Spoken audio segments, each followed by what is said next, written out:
Welcome to Rama kitchen. ఇవాళ టమాటా పచ్చడి చేస్తున్నాం. పచ్చిమిరపకాయలు వేసాం, ఈ 2 ఉల్లిపాయలు వేస్తాం, ఈ ఎల్లుల్లిపాయలు, కొంచెం టమాటా గుజ్జు ఉడకబెట్టాం. గుజ్జుగా ఉడకబెట్టుకోవాలి.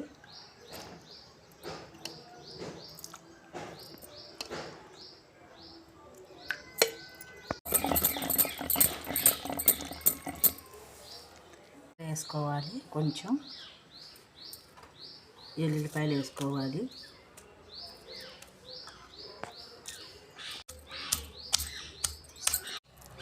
పచ్చుల్లిపాయ ఎట్ట,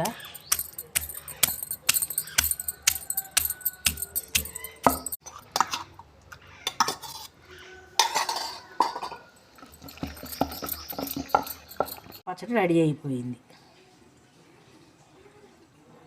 ఇంతేనండి. మీకు నచ్చితే లైక్ చేయండి, షేర్ చేయండి. టమాటా చట్నీ రెడీ అయిపోయింది. ఉల్లిపాయ టమాటా చట్నీ.